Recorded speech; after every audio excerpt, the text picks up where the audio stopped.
कहते हैं ना, ऐसा कोई सगा नहीं जिसे चीन ने ठगा नहीं, और ये बात बिल्कुल साबित हो गई। और इस बार निशाने पर कौन है, तो इस बार निशाने पर है रूस। जहां रूस यूक्रेन की लड़ाई में फंसा हुआ है, वहीं चीन ने अपनी सेना उतार दी है। तो आखिरकार भारत ही काम आ रहा है रूस के। जानेंगे क्या है मामला, क्यों इतना उलटफेर हो गया है, क्या चीन रूस की जमीन कब जाना चाहता है, इसके अलावे बहुत कुछ। आइए जानते हैं इन खबरों को विस्तार से। इस वक्त जियोपॉलिटिकल ऑर्डर में यूरोपीय यूनियन एक ऐसा फैसला ले रहा है जिस फैसले को बताया जा रहा है कि ये अप्रत्याशित है, बिल्कुल सोचा नहीं गया था कि ऐसा कुछ हो सकता है। दरअसल यूरोपीय यूनियन अब ये फैसला ले रहा है कि चीन से 1 साल के अंदर रूस से गैस तेल के खरीद पर रोक लगा देगा, करीब 90%। इस वक्त रूसी करेंसी टॉप पे है। उसकी सबसे बड़ी वजह है कि रूस ने यूरोपीय देशों को ये कहा है कि व्यापार करना है तो रूबल में करो, वरना न करो। और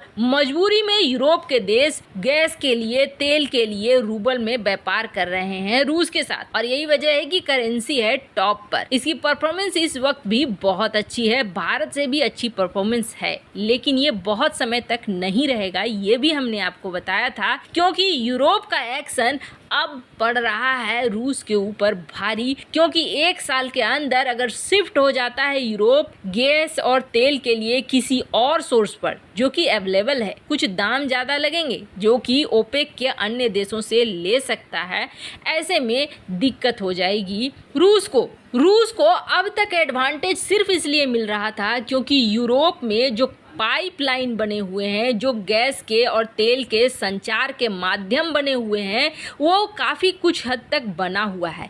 ये 1 साल का वक्त यूरोप को क्यों चाहिए, तो यूरोप दरअसल इस 1 साल में बनाना चाहता है ऐसे रिजर्व जहां पर वो तेल का भंडारण कर पाए, गैस का भंडारण कर पाए, और जगह से चीज़ों को पाइपलाइन के जरिए जगह जगह पहुंचा पाए। मतलब एक इंफ्रास्ट्रक्चर बनाना चाहता है यूरोप, और इसके लिए उसे चाहिए 1 साल का वक्त, और इस 1 साल के बाद रूस के ऊपर गाज गिरेगा। लेकिन रूस के ऊपर जो गाज गिरेगा उससे फायदा कहीं न कहीं भारत को ही हो रहा है। यूरोप के इस फैसले से भारत के अंदर और भी ज्यादा तेल आने वाला है, और भारत रिकॉर्ड तोड़ अमाउंट में तेल खरीदेगा। अभी भी खरीद रहा है और आगे भी खरीदेगा। वैसे यूरोप चाहे जितना रूस के ऊपर स्क्रू टाइट कर ले, लेकिन भारत तक ये माल पहुंचेगा ही, और यूरोप भारत के ऊपर किसी तरह का दबाव भी नहीं लगा सकता है।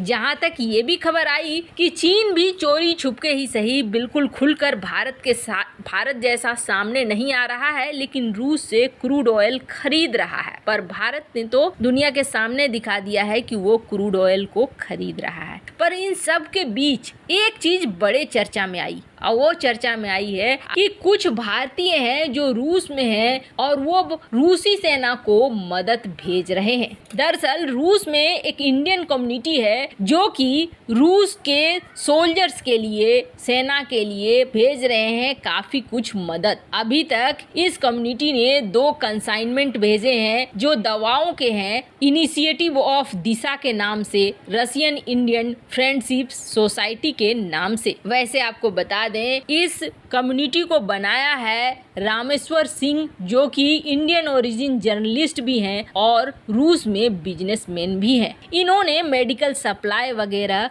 रूसी सेना को लगातार भेजा है, और यहाँ तक कि इनकी टीम डोनेस्क और लुहांस्क इलाके में सप्लाई करना चाहती है, मेडिकल सप्लाई करना चाहती है, और इसके लिए रूसी गवर्नमेंट से परमिशन भी ले रही है। पर भारत जहाँ रूसी सेनाओं के लिए ये मदद दे रहा है, हालांकि ये भारत की सरकार नहीं दे रही है बल्कि रूस के अंदर ही बनी हुई इंडियन कम्युनिटी दे रही है, तो वहीं दूसरी तरफ चीन पर लग रहे हैं बहुत बड़े आरोप। क्या चीन रूस की जमीन को कब्जाना चाह रहा है? आप सोचेंगे रूस और चीन में तो बहुत अच्छी दोस्ती है, ऐसा क्यों करना चाहेगा चीन? तो आपको बता दें, ऐसा करना चाहेगा नहीं, ऐसा एक बार पहले चीन कर चुका है। रूस और चीन में लड़ाई हो चुकी है, और युद्ध जैसी बड़ी लड़ाई हुई थी बाद में इसे सॉल्व किया गया था और आखिरकार रूस ने अपने कुछ हिस्से चीन को दिए थे। पर इसके बाद बीच में बवाल खड़ा हो गया था जब व्लादिवोस्तोक के लिए चीन ने ये कह दिया था कि ये तो हमारा इलाका है। और जैसे ही ये बात कहा था, रूसी कम्युनिटी में इसका विरोध होना शुरू हो गया था। व्लादिवोस्तोक बहुत ही अच्छा पोर्ट है और यहाँ से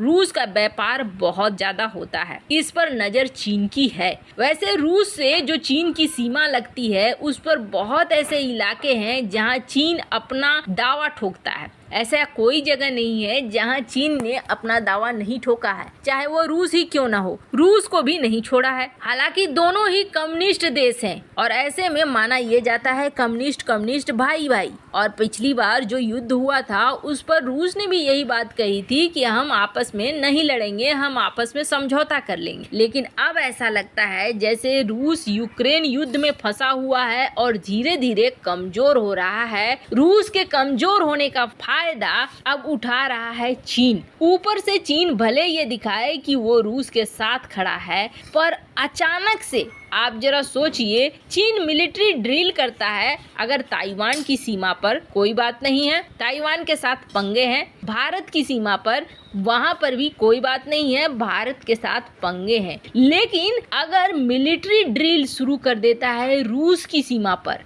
और वो भी बिल्कुल गुप्त तरीके से, तो यहाँ पर कुछ बड़ी प्रॉब्लम है। यहाँ कुछ चल रहा है और ऐसा सिर्फ बातों से नहीं कहा गया है, बल्कि इमेज एयरफोर्स की, चीन की एयरफोर्स की, चीन की आर्मी की, सब कुछ दिखलाया गया है। कहाँ कर रहा है? तो रसियन बॉर्डर के पास जो एरिया है उसूरी नदी का, जो रूस से काफी नजदीक है, और इस इलाके पर फरवरी मार्च से ही मिलिट्री ड्रिल लगातार कर रहा है चीन। और इस मिलिट्री ड्रिल में जहां चाइना एयरफोर्स के फाइटर जेट हैं, तो वहीं बॉम्बर्स भी हैं। इसके अलावे चीन north eastern Harbin air base पर भी कर रहा है प्रैक्टिस। इसका मतलब है कि ये चीजें स्वाभाविक नहीं है। चीन रूस से जो शेयर करता है बॉर्डर, उसमें अब तक दोनों बताते आए हैं कि हमें कोई प्रॉब्लम नहीं है। फिर यहाँ पर क्यों कर रहा है युद्धाभ्यास? क्या इसी सब चक्कर में रूस की और भी बड़ी जमीन को कब्जाना चाहता है?